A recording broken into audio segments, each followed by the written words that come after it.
बोलो अवतार मेहर बाबा की जय। अवतार मेहर बाबा की जय।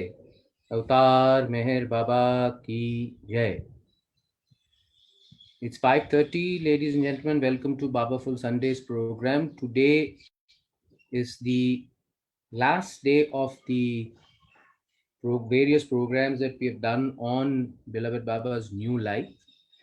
Before we begin the evening session, may I request you all to please mute your mics and join in for the prayers. Uh, Sajil will be saying the prayers in Hindi. The words will be displayed on the. And may I request whoever is this gentleman, please put yourself to shut off your videos, please.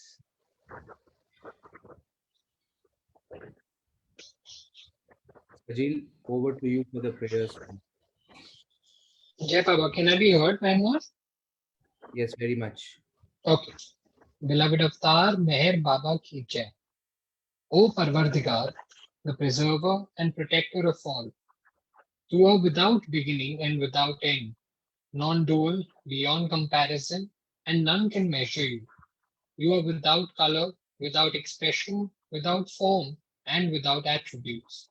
You are unlimited and unfathomable, beyond imagination and conception, eternal and imperishable.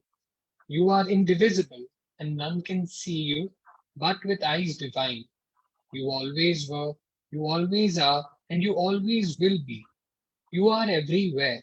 You are in everything, and you are also beyond everywhere and beyond everything.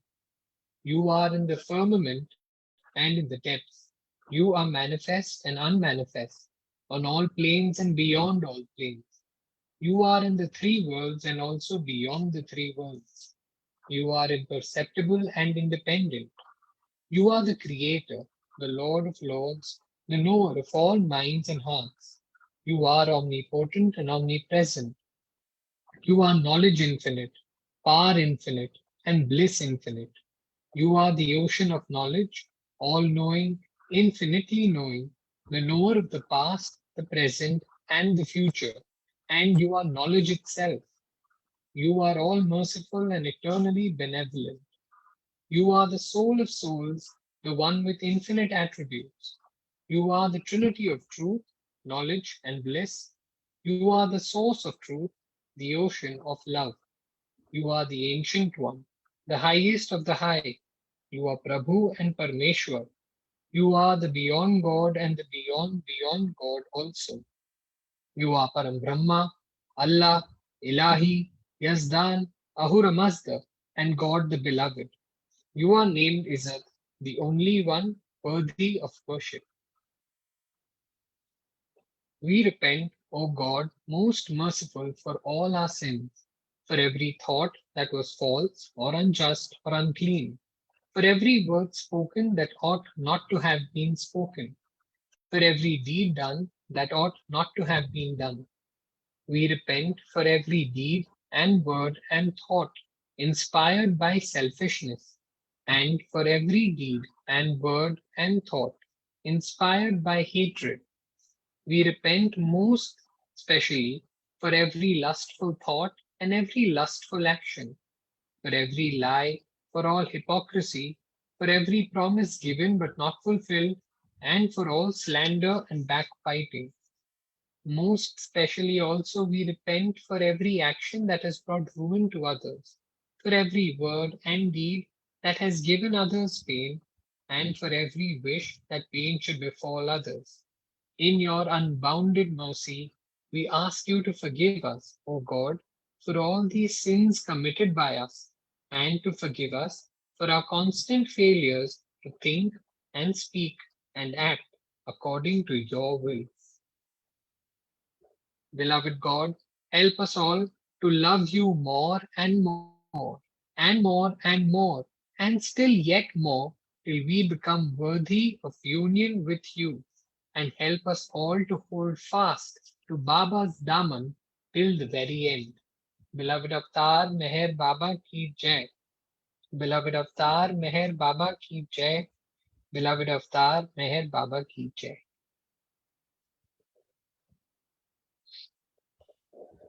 Thank you, Sajil.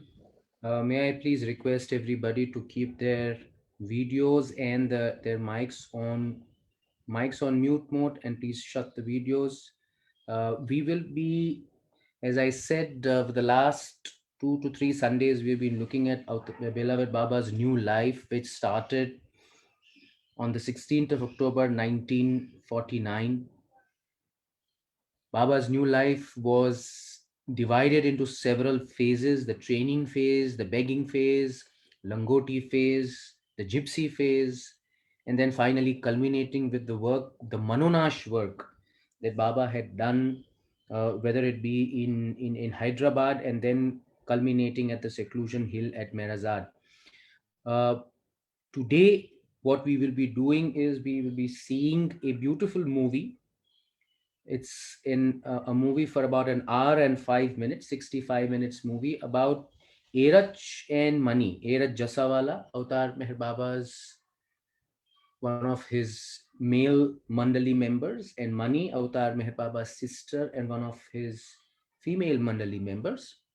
Erach and Mani are both talking about their own experiences of actually participating in the new life, and what that whole experience of being with Baba through these various phases, traveling across the length and breadth of the country, begging for food, walking along in the morning, living in the caravans, living out in the open, being a new life companion with Baba himself being a companion. All those stories are so beautifully enshrined in this movie. So we will be watching this lovely film, and then conclude the program, of course, with the dhun meditation and arti. Next Sunday onwards, the theme for the month of November would be on Baba's children. So children and Mer Baba, Mer beloved Baba loved children, and so that would be the subject, and we will of course communicate to you the programs during the course of the week. So let us begin seeing this beautiful video. This video was recorded, both Eraj and Mani speaking about their experience at Mandali Hall in Merazad. Avatar Meher Baba ki jai. Rakesh, over to you, please, for the videos.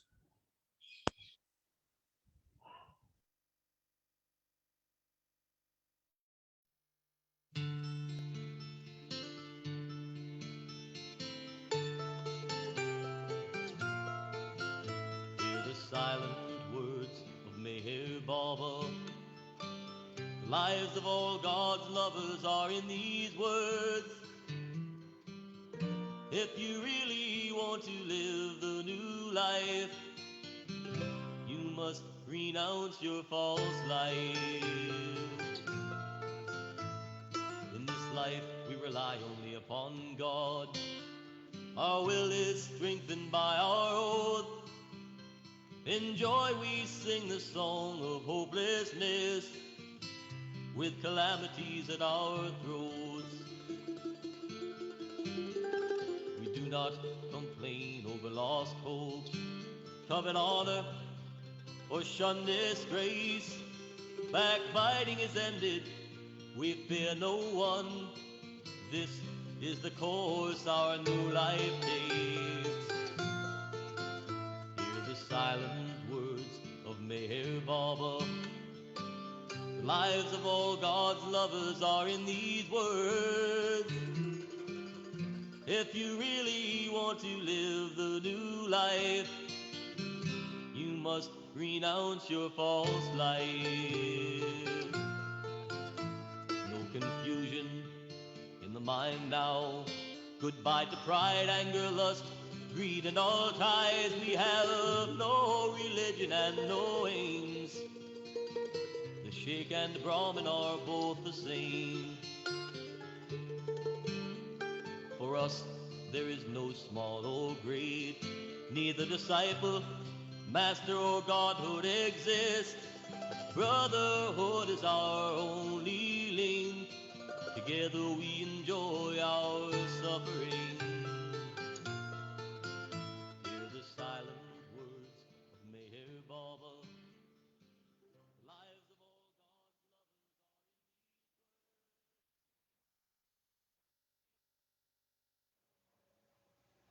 So we're going to chat about the new life today, converse,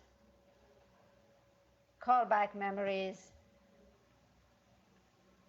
bring that into the present or ourselves going into the past. How many years ago, Eris? 37? 37 years 37 ago, years ago. we went into the new life. And to this day, I find it very difficult to sing the song of the new life. You all have heard the song of the new life, composed during the new life by Gunny, according to what Baba said, and sung by Adi Senior and the others. And you know, it always scared me to sing that song. The words, I was in awe. It was such a majestic feeling in that song. And it was like so far we had been swimming in the ocean, sailing on the ocean, splashing in the ocean, and that suddenly we were faced with the fathomless depth of the ocean. And it awed, that majestic awe that I've never gotten over it. And not till Baba dropped his body did I ever sing that song. Though we have heard it sung when later we were in Satara and some qawwalis had come, and one of the songs they sang was that, but I never could do it. As I said, that word unfathomable depth, something so beyond what we could ever know or see, but feeling that immensity of it, and the word helplessness and hopelessness that is, the song is steeped in. Today we can see some of that, an echo of that into the world. It's like the world has run so fast into a dead end. And it can't escape. It's got to turn round. And it's only got to turn to God, and only to God. And that is why the helplessness and hopelessness is a blessing. Because then they will not depend on their small capacities, so-called strength of their own. Because they are helpless, they will have to depend on His strength, on He who is real. And all this thing that they've been running so fast, as I said, to that dead end, has really been a learning of things not being forever. Everything is passing, everything is temporary, nothing lasts. Nothing lasts. More and more we see that in life, not only as big examples or story makers, but in everyday human life, in ordinary people's life, loving people's life. And it's so then, this is long before that. When I first heard it, I felt the depth of that song, and I couldn't face it. Frankly, I couldn't face it. And even though I sang it a couple of times after Baba dropped his body, I no longer can do it now. This is his. As for the new life in which we were blessed to be chosen, all I can say is that Baba walked the new life. Baba gave birth to the new life because he walked the new life. It existed because Baba created it by making the new life and walking in the new life. Because he walked the new life, being perfection itself, he then walked the new life on behalf of all. And because when perfection itself performed this slightest act, the fruits of it must be perfect. And therefore, because he gave birth to it by walking through it, It exists and will go on exist when there is none even to live it. So what we did, what was our part in it? What we did was just followed his footsteps, mile after mile, hour after hour, day after day. And in this life of incredible conditions which bound us totally, and yet maybe because of that binding, in any case, in that binding, in that life, one thing which we have not been able to convey to that extent to everyone is the feeling, along with it, paradoxically, that feeling, fabulous feeling of fantastic freedom. There was a breath of air in that new life, a breath of that real freedom that it tells us about. And I say, my God, if just that little breath of that, which we received on our walk in the new life with Baba, what must that freedom be? It was not just because we were free of everything else. No, yesterday, the past was cut off totally. The future was out of sight, nowhere. The now was this huge present, which only held Baba and us. And apart from that, even as companions, as he liked to say, that again is a paradox. I mean, humanly speaking, because Baba was so much God. Baba was so much power. And Baba was playing on our part the humility. He became that. The humility, the companionship, he was taking part, in fact, he was leading through all of this, and we were simply following. But Baba was incredible in that. And yet, while we were so totally bound by his conditions, he paid attention to the slightest detail. One is no complaint. No complaint to make, none to feel, none to show. Be masters of your faces. So let alone not to complain, you can't even show it. And yet I will give you one example. In that fantastic walk, that first day when we did from Supa to Sirur of about 18 miles, non-stop, Baba in sandals caused blisters on his feet, on his beautiful, delicate-looking feet that he walked on. But none of his men complained, none of the women said anything. And yet, because of that, because it was a total dependence on him, a total responsibility he had assumed, he had gathered it in, he would do little acts which, even over and above his characteristic kindness, his characteristic lovingness, stood out. For instance, Dr. Donkin, I was told, had one, call it faults, I mean physical lack, which was that when he felt hungry, he wouldn't want to eat. That's all right. He could do that part of it. But inside, his body would begin to shake. He had to have some sustenance, something so that he could be steady. And yet he was a strong man. But just because of that, something in his constitution which reacted like that.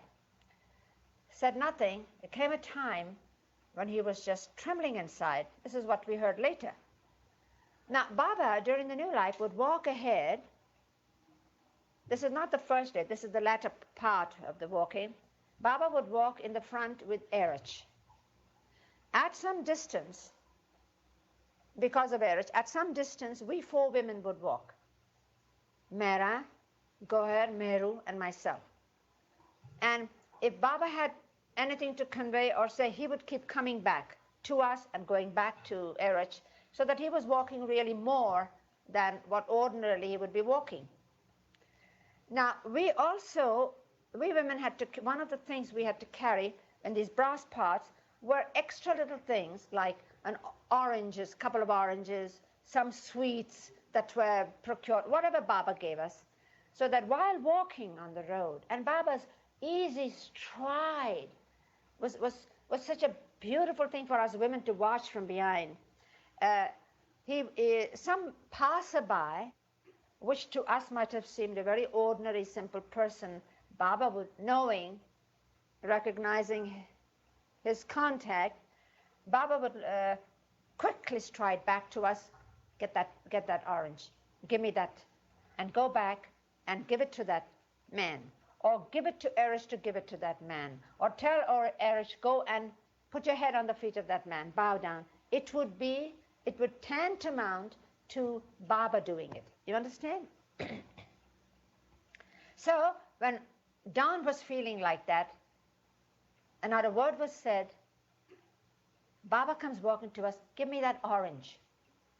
We gave the orange to him, not knowing who he was going to give it to. He went and gave it to Donkin. Donkin said afterwards it was a lifesaver. But then when you do it for him, he never leaves you empty when you give of yourself to him. He fills it in totally and overfills it. Another time, Dr. Ghani, the Mohammedan disciple of the early times, Dr. Ghani was, his head was bigger than other people's. Yes, he was brainy fellow too, very brainy, very witty too.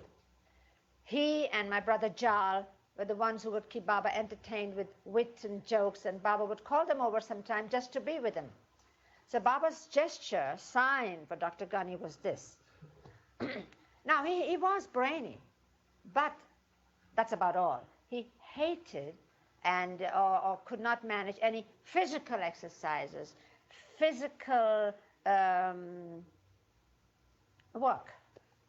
That was a nice word, but it's not coming. For instance, to the extent of not even wanting to bathe so often like others did. What is this, he would say? There's bathing every day. Look at me, I bathe every 15 days.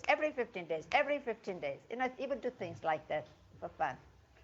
So the man who did not, avoided, shirked any kind of physical labor or physical hardship, for him on that day to walk 18 miles without a word, without complaint, without saying anything.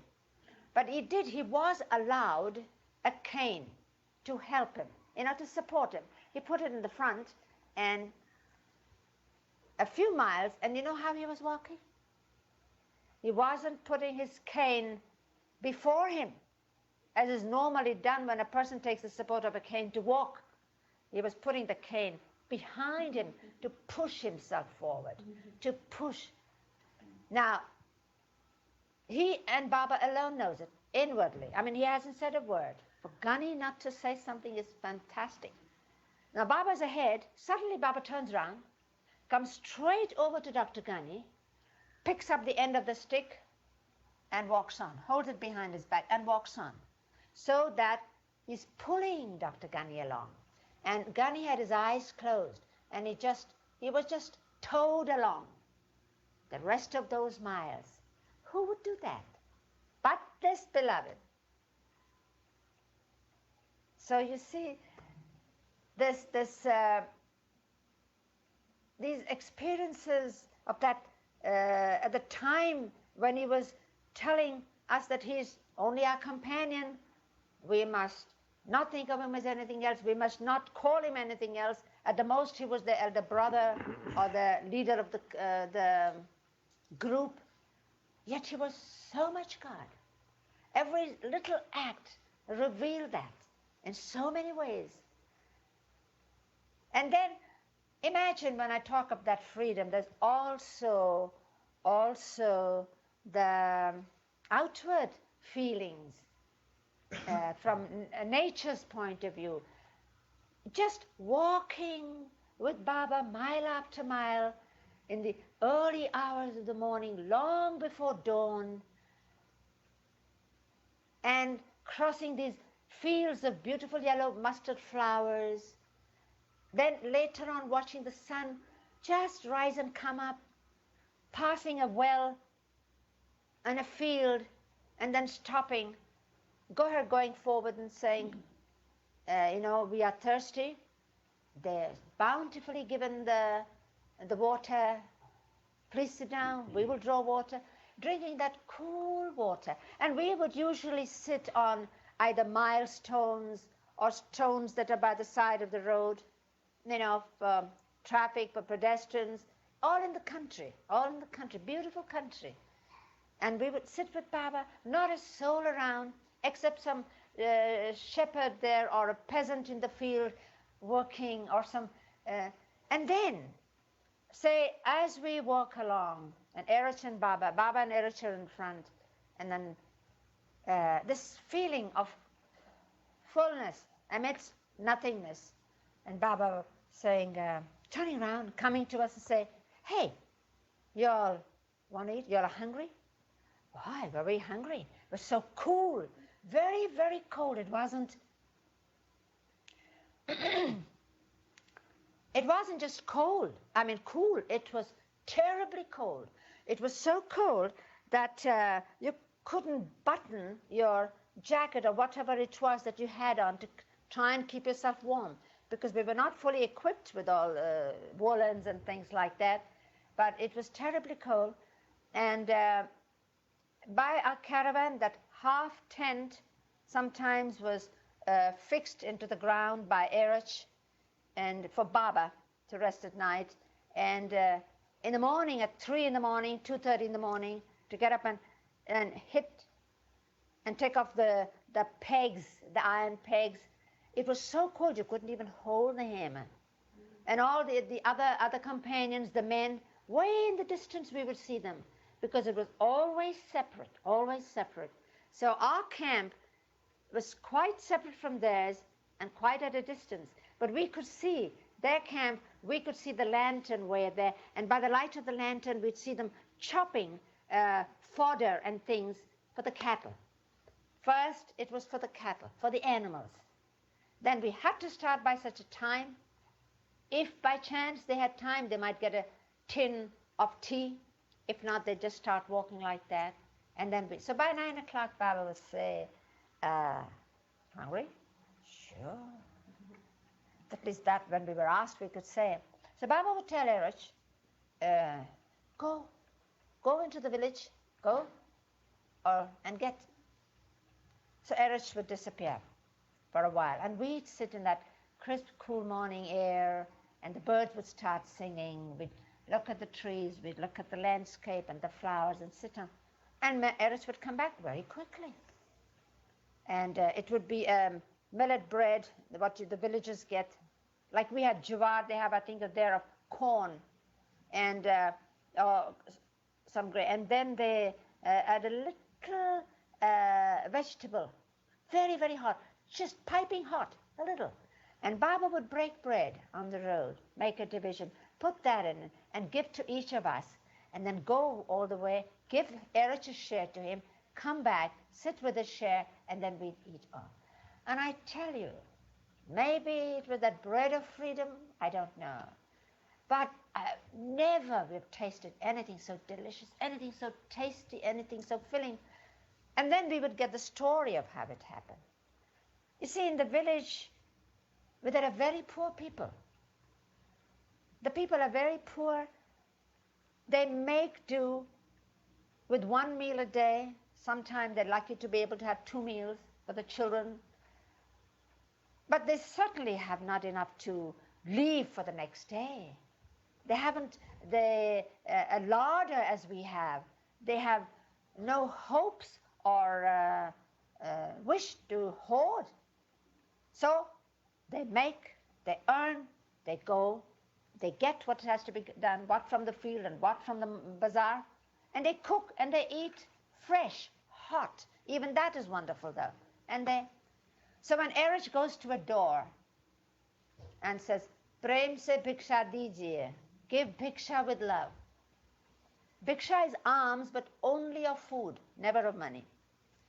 And the lady of the house, the villager, the simple woman, she's got the bread on the skillet. And I was ready to feed her family and herself. And she gives one look at Erich and says, wait. And she takes the meal of the family and she puts that hot little vegetable on it and he gives. And he brings it. Now, when Baba sends Erich to beg, Baba is asking alms. Baba is begging alms. It is on his behalf that Erich is doing it. So then, no wonder it was so delicious. At another time, the lady, the hut he went to, they didn't even have enough for themselves. So she said, wait, don't go, please don't go. And so she goes to her neighbor, borrows flour, millet flour from the neighbor, comes back, keeps saying to Erich, won't be long, please wait. She cooks it and gives it. I tell you, what great good fortune. It was amazing, amazing to see these things. Just like, as Erich will now tell you, in the new life, when Baba says, I'm only a companion, and these people who are approached by Baba through his men with demands,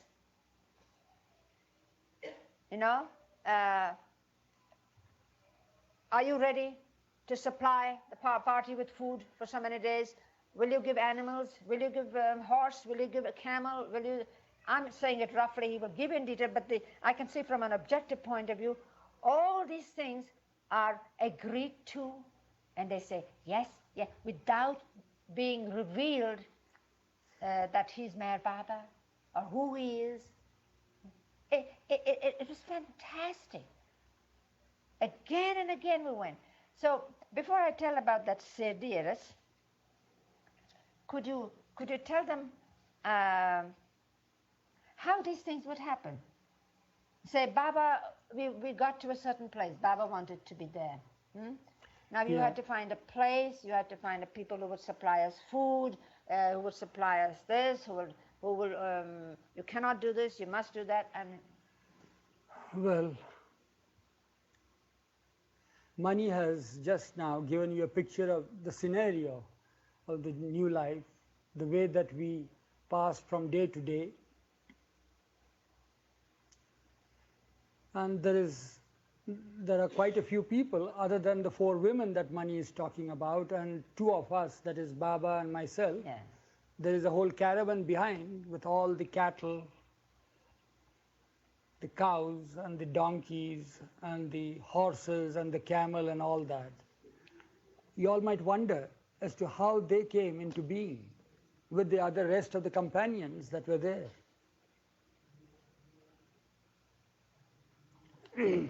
We got them in Bhiksha. And how did we get them? Well, as Mani said, that Baba in new life was just a companion to us and we were his companions. He headed the company. He was the first among the company. At the same time, he had told us that we should not take him or speak out his name or tell anybody about him. But just if at all a question arises that we had to relate ourselves to the other persons, we may mention him as our elder brother or as the first among the company.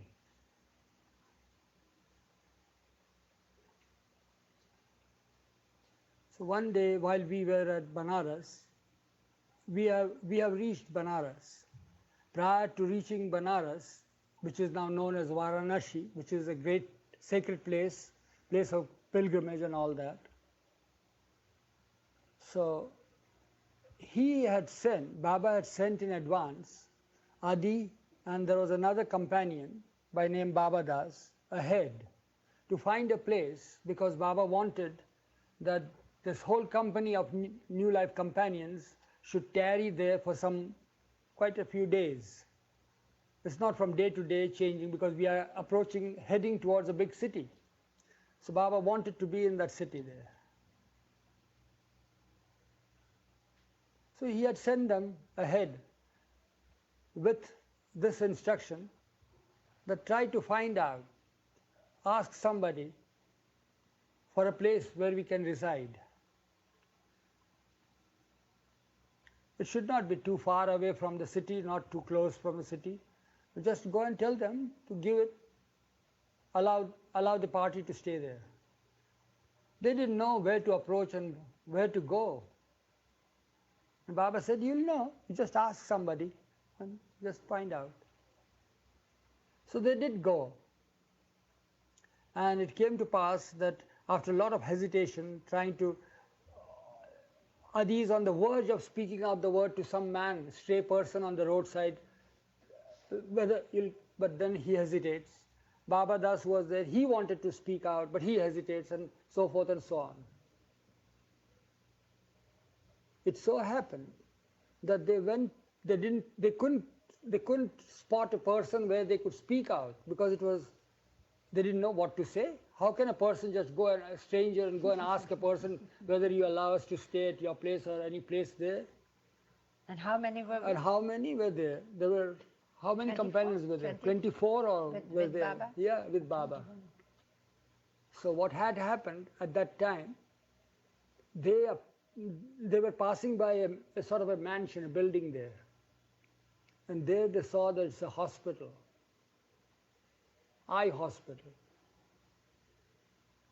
I said, well, let us go and find out here whether there will be some philanthropic person who may have some place or something like that. So they are driven there through their intuition to go there. And they approach the doctor and says, we have a party of so many persons, 4 women, 20 men. Is it possible for us to tarry for some days in this big city here, but we don't want to be in the city, we don't want to be too far away from the city. Will it be possible for you to arrange for us some stay? So many conditions, always.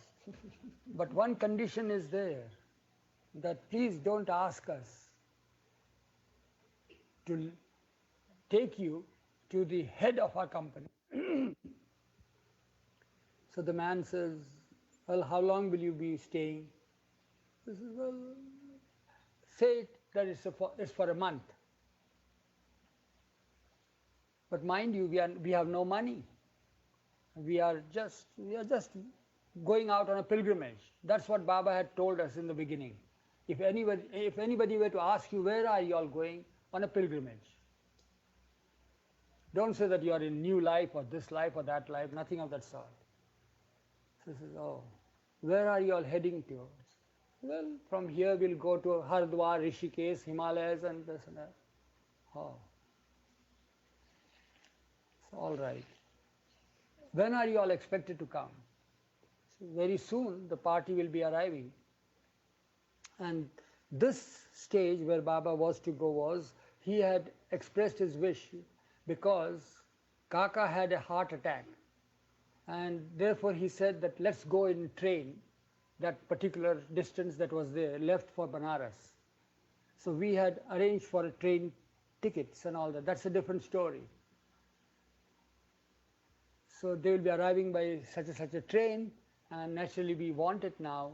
There's hardly a couple of days left now. Before Banaras? Yeah.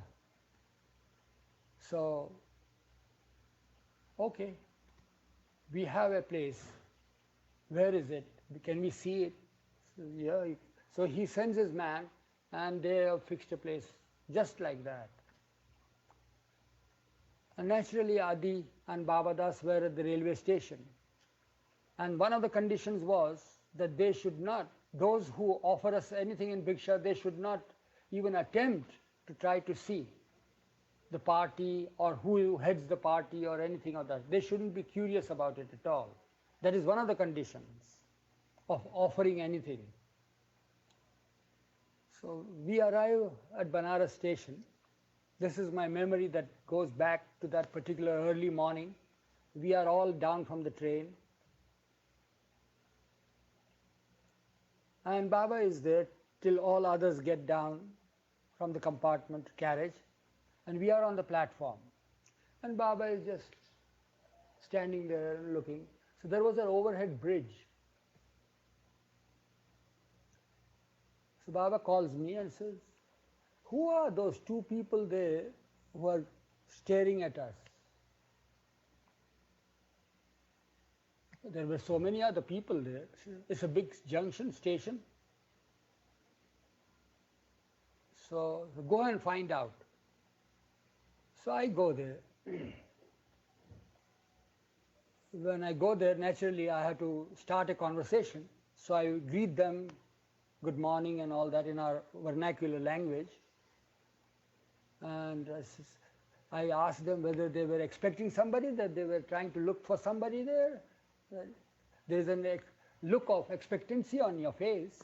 So, yeah, we are expecting a party to arrive, and we have made arrangement for the party to stay. So we have come over here. Which party? I said.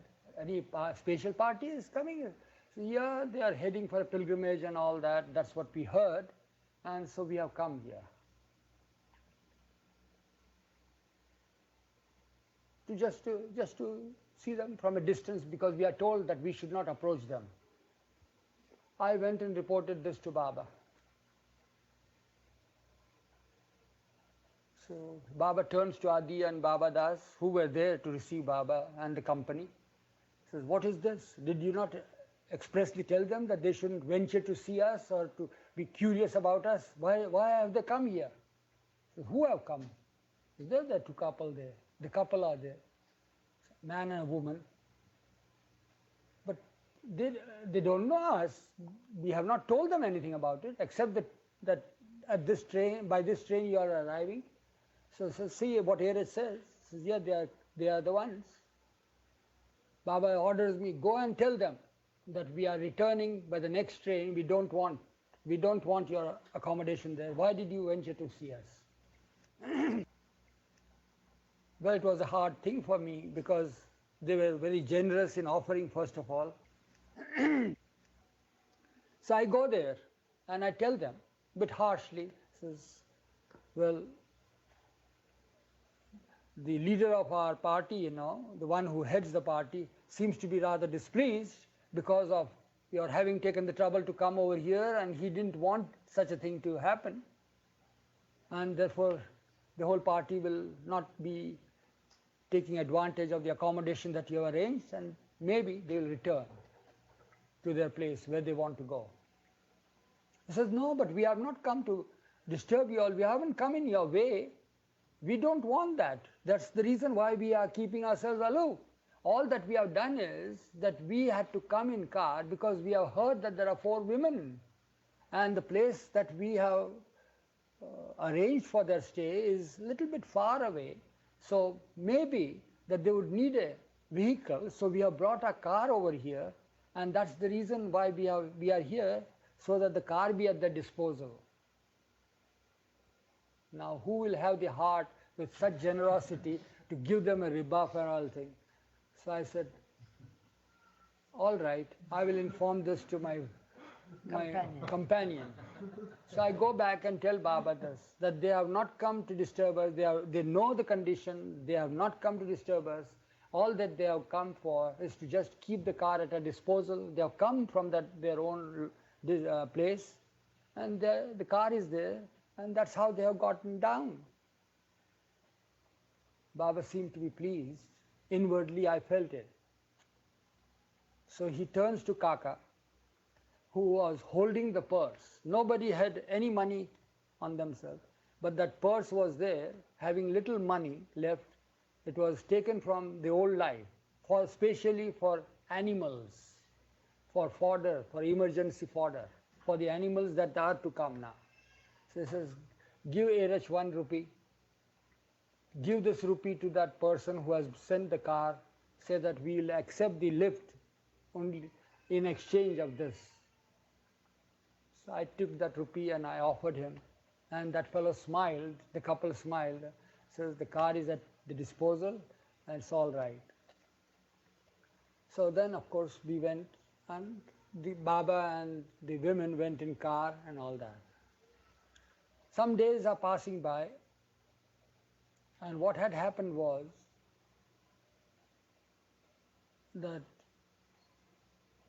Baba had not only, was not only given the residence, but they had made arrangements for the food also, just as they made arrangements for car without our knowing anything.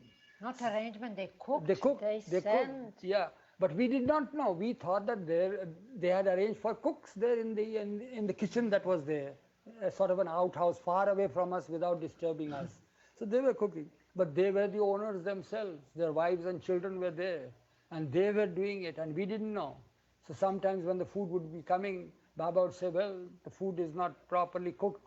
Tell them that we want some sweets or something like that, or there's no pickle in the food, there's no this, and that." All sorts of things would be there.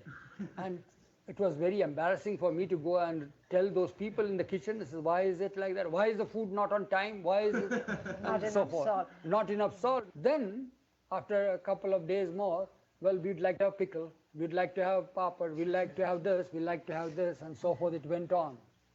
And then all the other things were there. The food is not cooked on time. We want at this time. We had told you that at this time. It went on.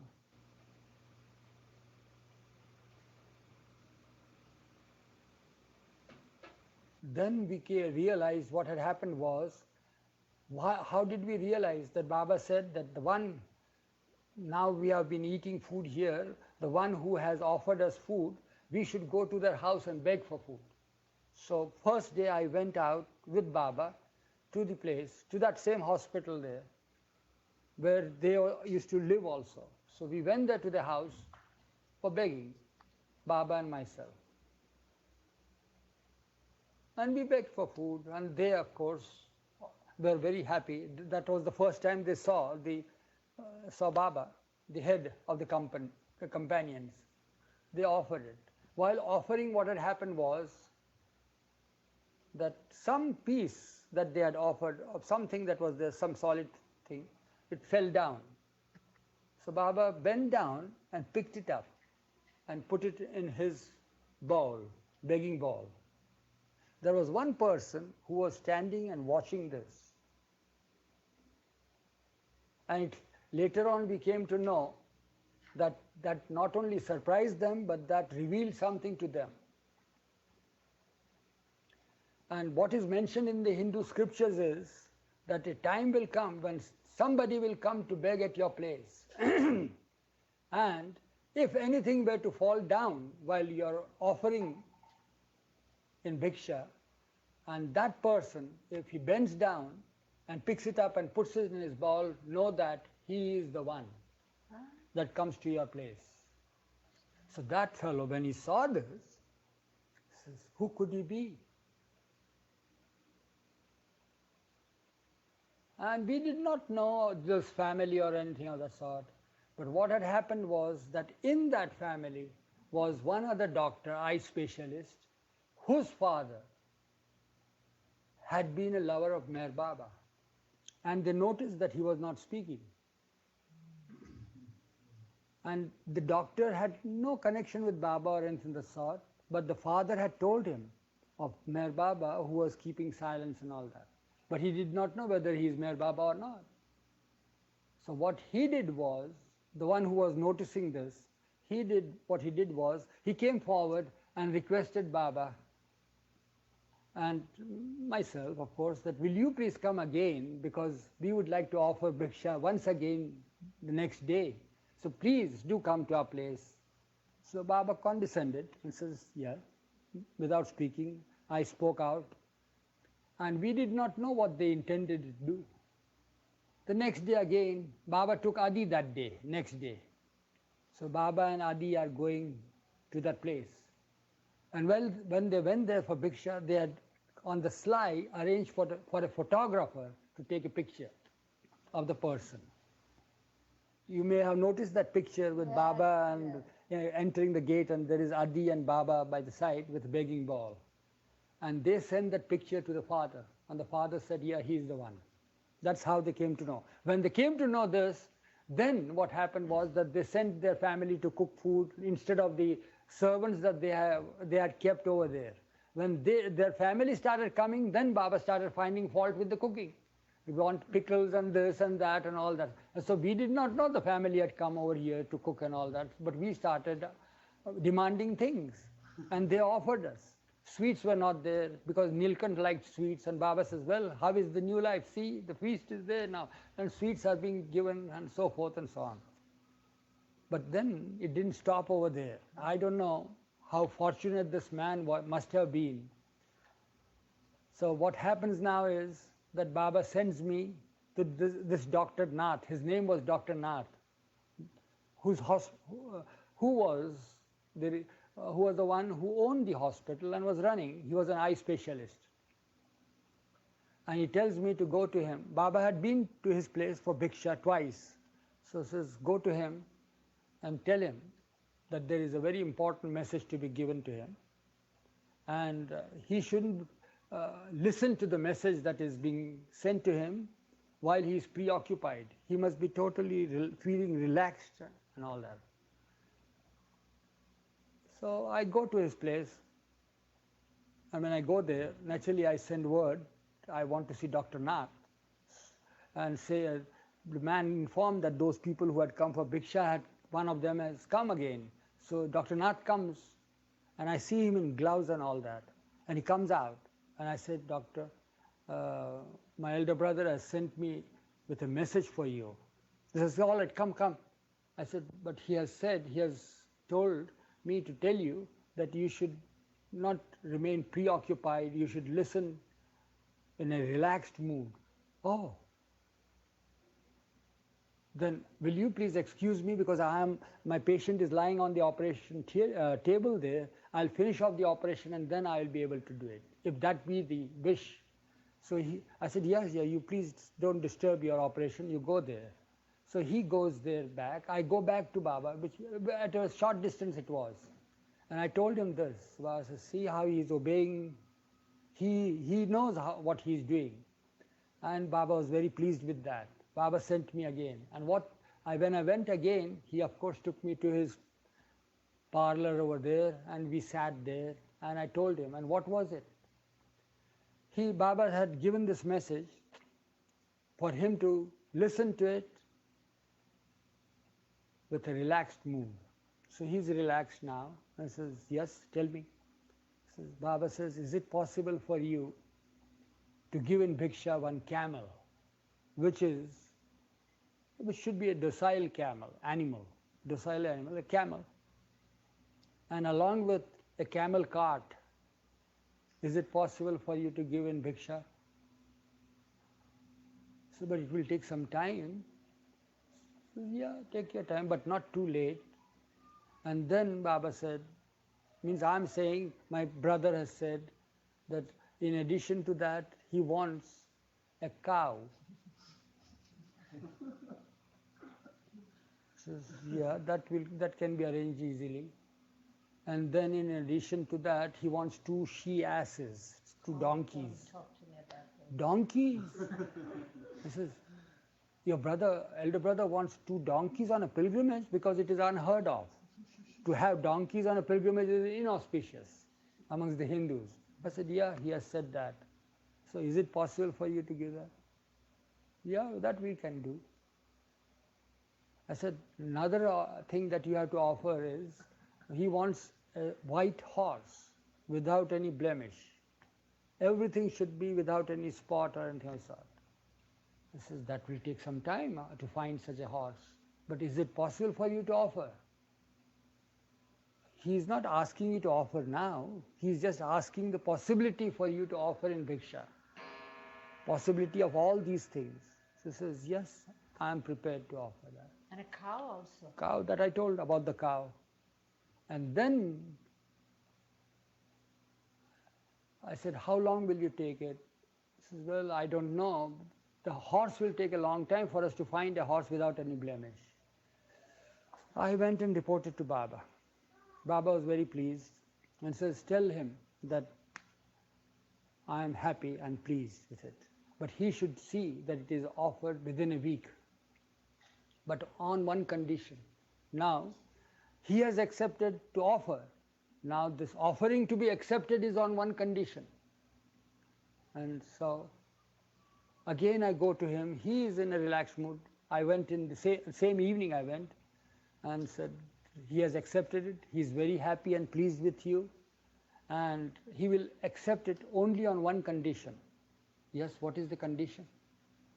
Says, you see, when we started from our place, native place, which we didn't have to mention, we have our clothes, which are very dirty now. By this time, they have become very dirty, to traveling on foot and all that. So we will renounce this, and we will be wearing the robes, just as you saw us while we came for bhiksha.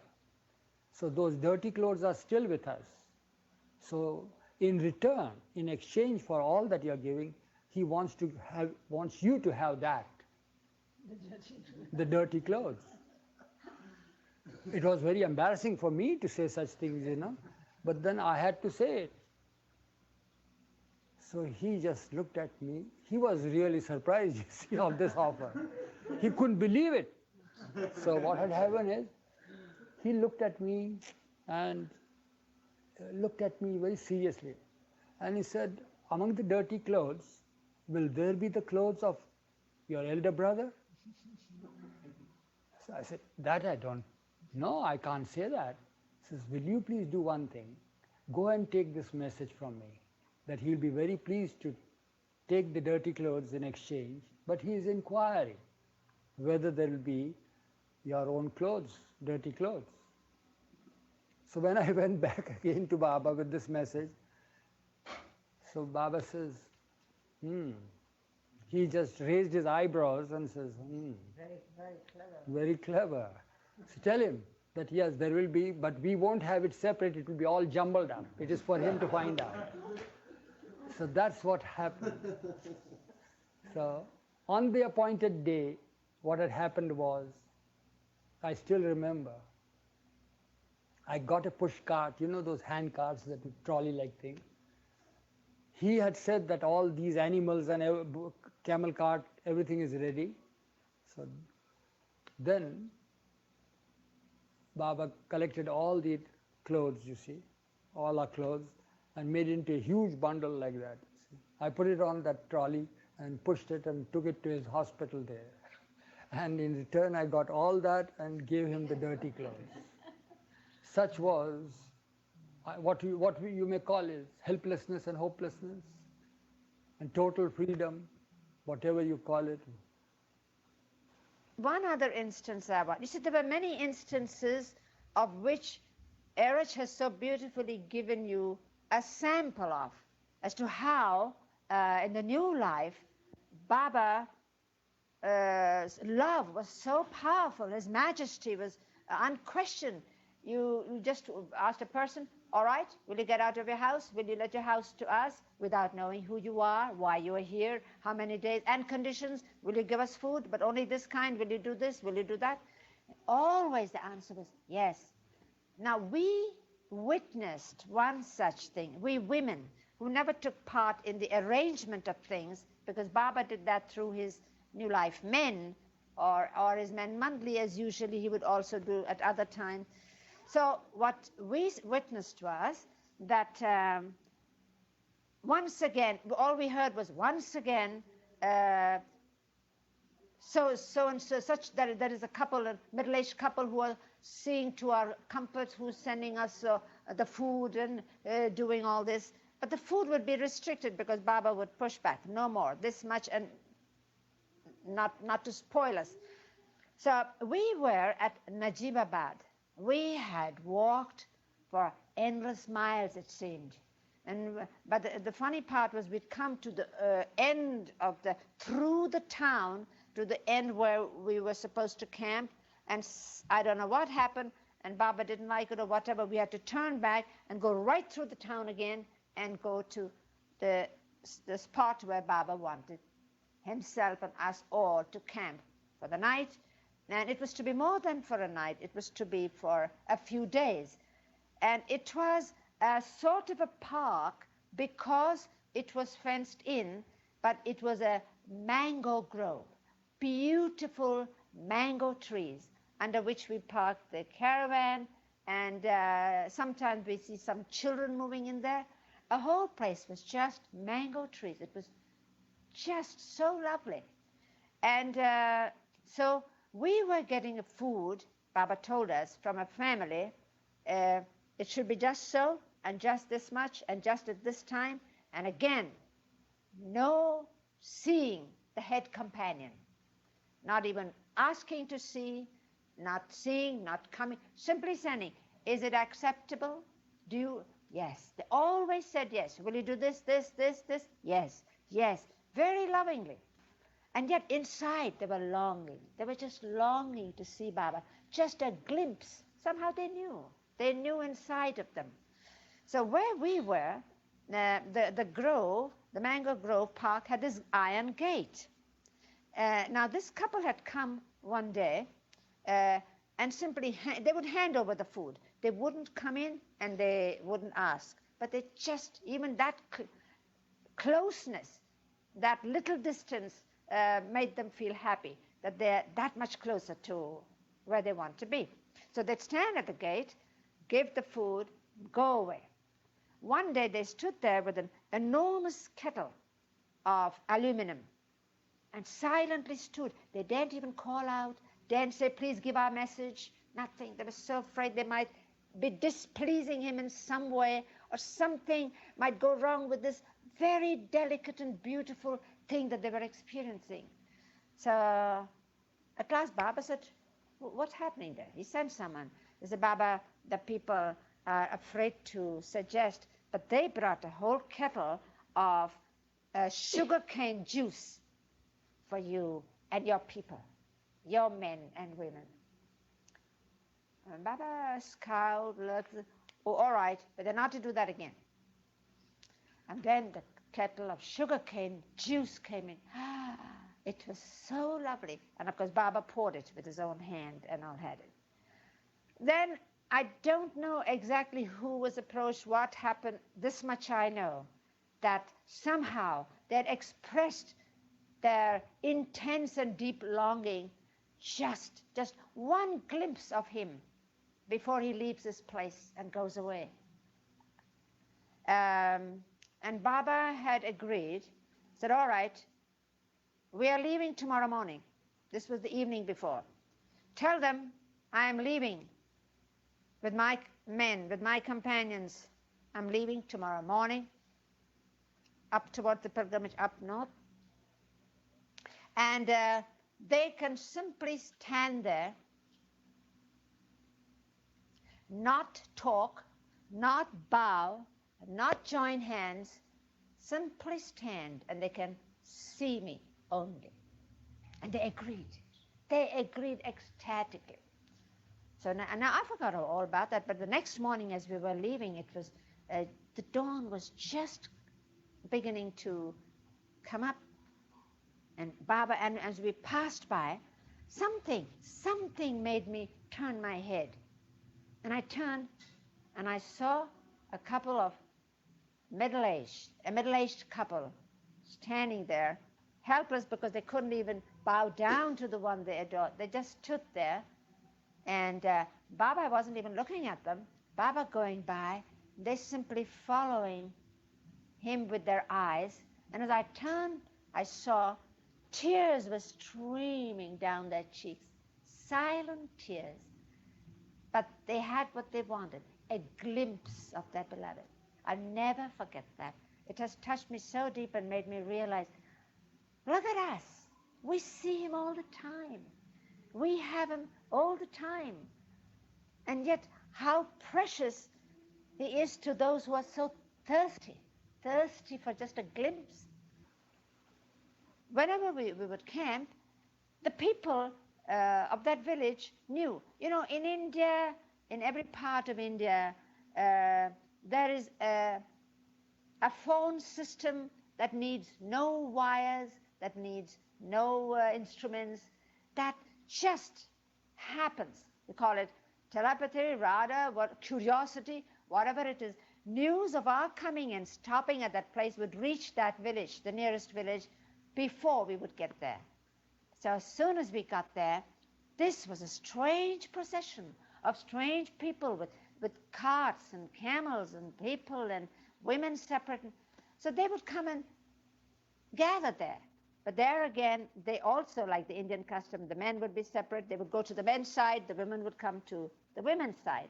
And they would sit around in their own groups also, according to their castes.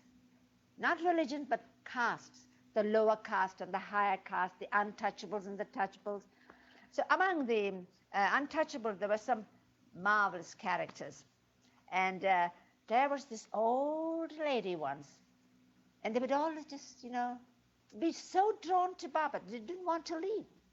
And this old lady was looking at Baba. She had so many wrinkles, very fair complexion. And she was telling Baba some old tales. And Baba was listening and nodding. And we are around, waiting for the women to go so that we can do something for the villagers to go. But this was great. And she said to Baba, she said, Mato, if I were a few years younger, Baba, I would have gotten up and danced for you. I used to dance. But now, Baba, aching, all aching. So Baba said, aching? He told, go to the men's side, tell Pendu to give her some homeopathic, because Pendu was, Baidul. Go to Baidul and get some homeopathic pills from him for aches and pains, whatever she has, you see. So, the lady was so happy that Sire was giving her medicine, and it would cure. She just kept looking at Baba. Nobody else exists when Baba is there, And so Gobar gets it. And Baba gives it to her. And she's looking at Baba. Suddenly she sees that the pills. She said, these little pills, these little things are going to make my big pain. All right. And Baba said, very nice. Oh, well, by that time she didn't mind. She put the homeopathic pills in her mouth. And she kept lilting songs at Baba. Mato janu tumhare liye, mato tumhari bani no to dasi liye. And Baba was saying, very nice. Baba was just... After a while, those pills seemed to have had an effect. I don't know. We were so delighted because the old lady got up. And then with the song, she started dancing. And Baba saying, wow, wow, wow. And the more, the more, and that lady danced. You could see it wasn't so much her body dancing. The body had to follow the directions of her joyous spirit, her heart. And she danced with Baba. Baba looking. So one of those memories that bring a real delight. Do you know that the bell which Aloba rings every evening at the time of your departure from Merazad, that big bell that goes tonong, tonong, tonong, that bell used to be round the neck of the camel, Bholaram. His name was Bholaram in the new life. Bholaram wore that camel round his neck. It's a bell. Wore the bell round his neck. Excuse me, what did I say? Take that out, will you? Bolaram wore the camel wore that bell round his neck in the new life. And that bell comes from Persia. It's a silver bell. It comes from Persia, brought by Meherji Karkaryan. So if Aloba can bring it and hold it before them, yes, so you could... I will do it. Can bring it to where Mommy is? Yeah. And we have the light there. Yeah. It looked like a big brooch.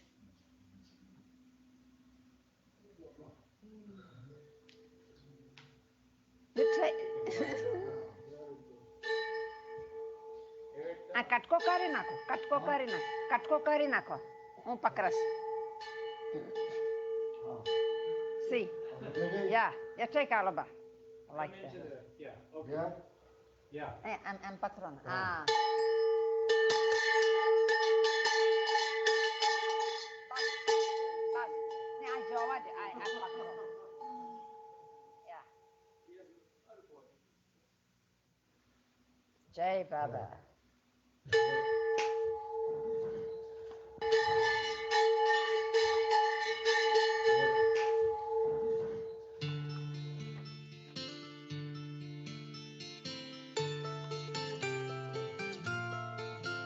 Hear the silent words of Meher Baba. The lives of all God's lovers are in these words. If you really want to live the new life, you must renounce your false life. Lovers, heed the words of Baba. Though I am on the same level with you, still all orders from me, good, bad, and beyond, simply carry out and leave the rest to God. Even if the heavens should fall, do not let go the hand of truth. Let despair destroy the garden of your life. It will grow again in contentment. Hear the silent words of Meher Baba. The lives of all God's lovers are in these words. If you really want to live the new life, you must renounce your false life. Even if your heart is cut to bits, let a smile be on your lips. For in truth from empty hands the treasure springs. Your beggarly life is the envy of kings. For God exists and true are the prophets. Every cycle has its avatar, each moment its volley. But we who are hopeless and helpless, how can we tell you what this new life is? Hear the silent words of Meher Baba. The lives of all God's lovers are in these words. If you really want to live the new life, you must renounce your false life.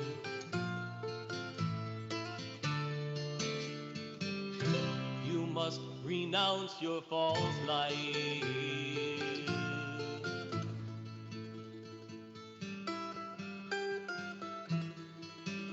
Hear the silent words of Meher Baba.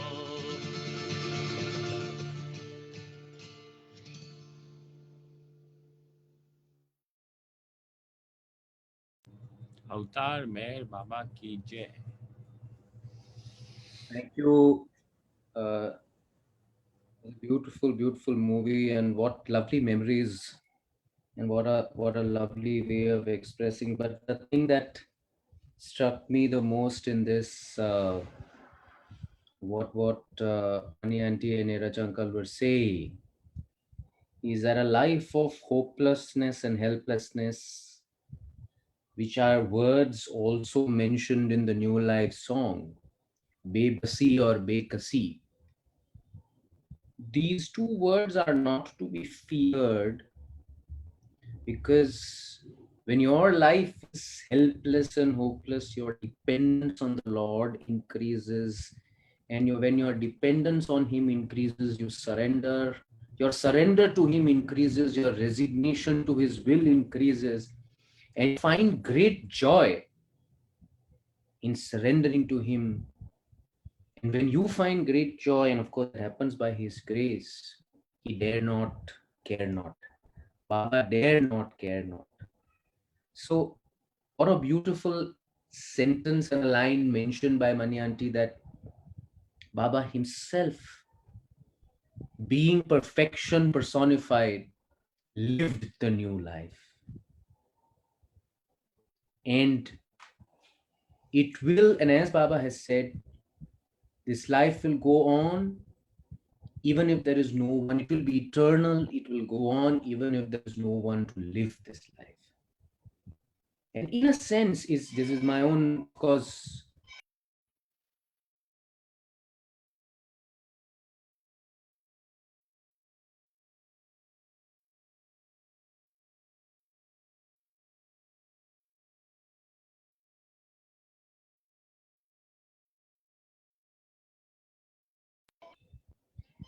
this is my own, of course, personal view that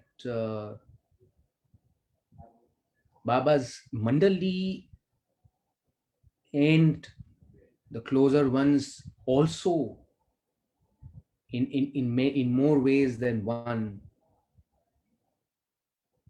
lived their lives in such a way that which you can say was the new life, a life of complete surrender to him, a life of complete dependence on him, a life of complete resignation to his will, and they did it with great joy. So this is the summation of the new life. We come to an end of the last 1 month. We've been looking at Baba's new life in great detail. Of course, if you wish to read more about it, there is a lot of mention of it in Lord Meher. There is a separate book written by Bauji, Avatar Meher Baba's New Life. There are many references. But please do, and of course, we have done these activities over the last 4 weeks. I hope those activities have been useful for each one of you. You can type in your experiences into the chat box, since we are a little short on time right now of following those little activities that we had organized in the last 4 weeks and what impact it was there. uh, my only wish and prayer to beloved Baba is that may we all someday be worthy to start living the new life. Ladies and gentlemen, we end today's program, of course, with the dhun, followed by the meditation and then the arti. And then next Sunday, we will reconvene back at 5:30 for another subject, another topic on beloved Avatar Meher Baba. Avatar Meher Baba ki jai. May we have the dhun, please. Sachchidanand Paramanand Mihir Baba विज्ञानन्द Sachchidanand Paramanand Mihir Baba विज्ञानन्द Mihir Baba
Parma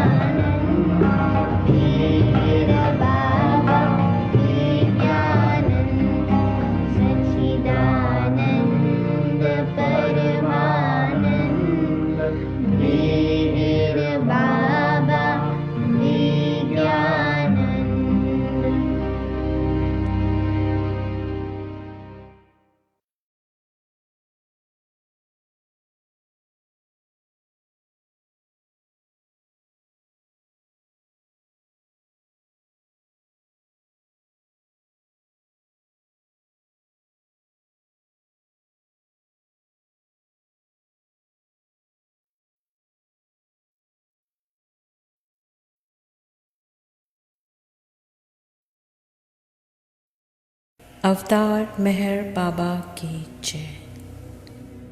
I would request you all to sit back and relax your body by taking a comfortable seat.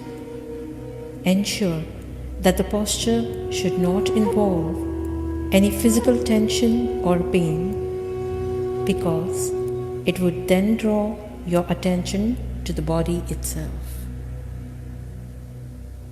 Now, gaze deeply at the portrait of God before closing the eyes in meditation, in order to facilitate to bring the features of God to one's mind's eye.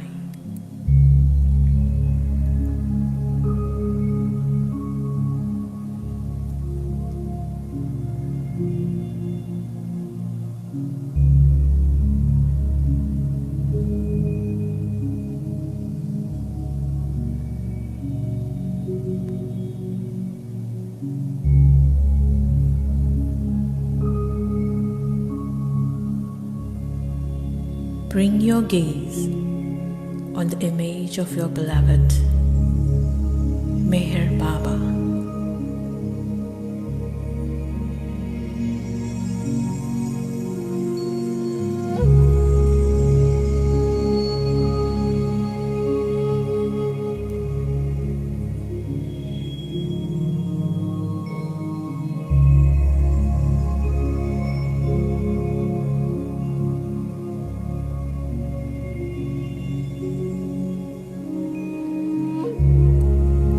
Let the passing thoughts come and go. Do not fight them. Let your eyes be fixed on his beautiful form, Meher Baba.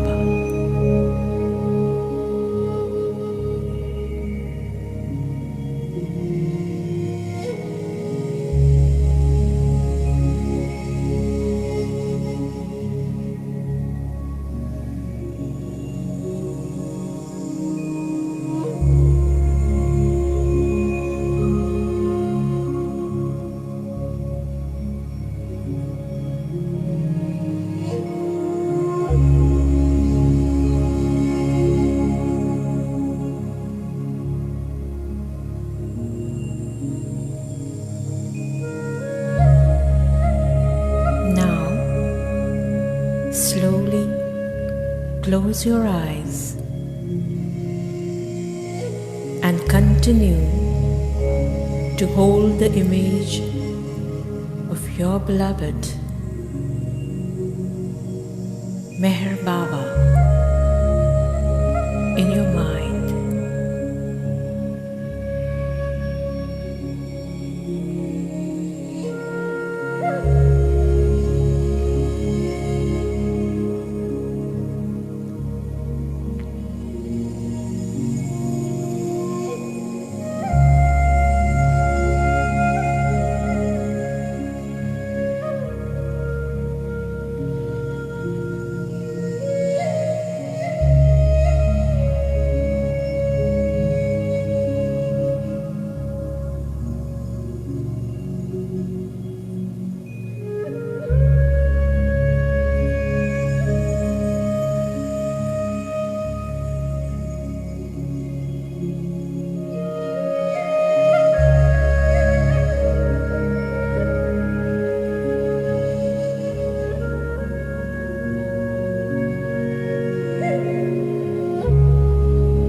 Get drowned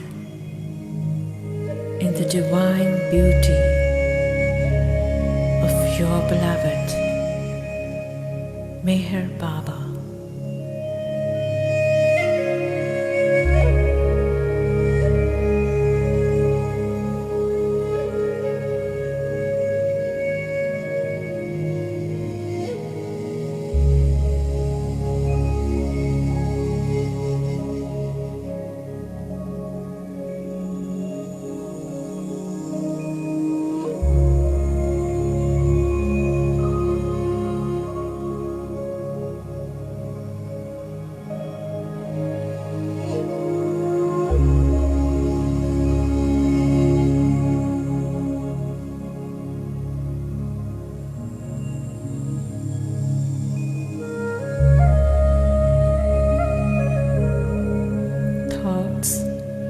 will come and go.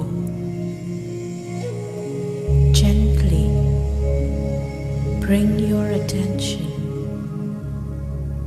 back to the Lord.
बुझावे नार जल्लतनी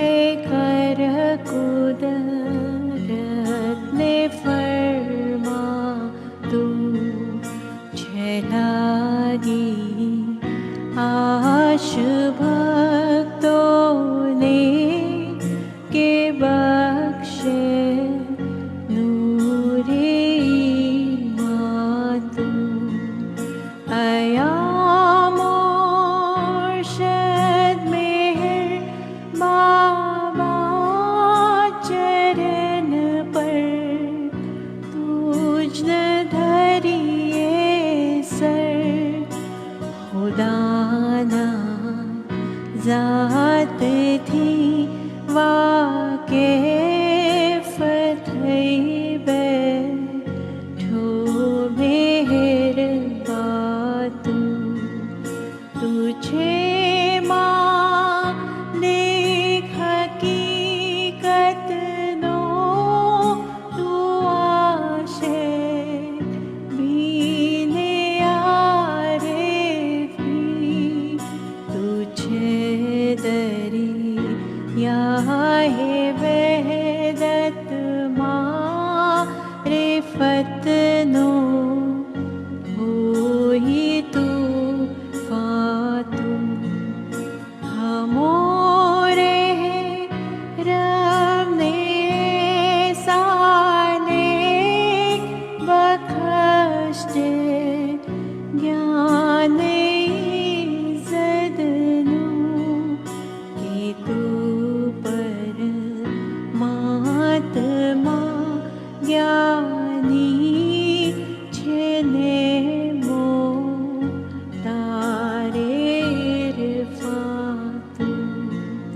खुदाना प्रेम no प्यालो पिलावी मस्त हमने कर छे तुझ पर जान सदके साकिया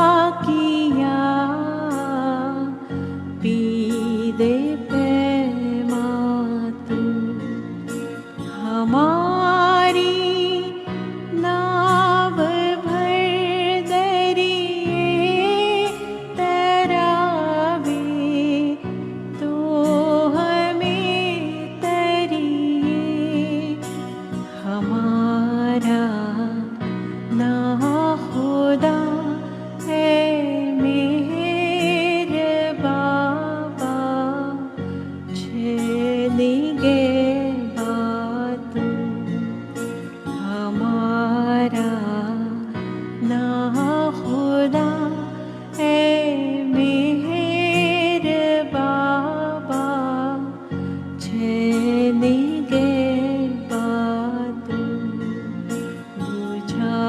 आवे नार जल्लतनी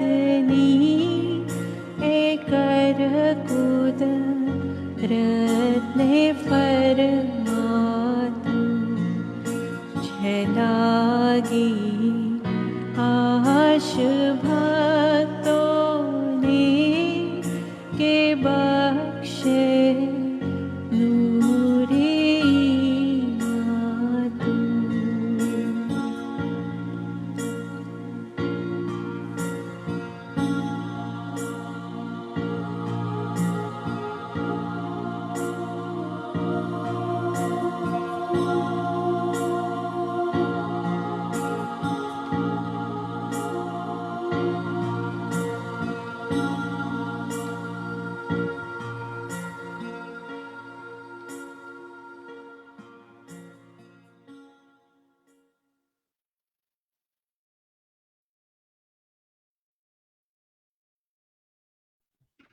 Thank you, Avatar Meher Baba ki Jai. Avatar Meher Baba ki Jai. Avatar Meher Baba ki Jai. We will meet again next Sunday at 5:30 p.m.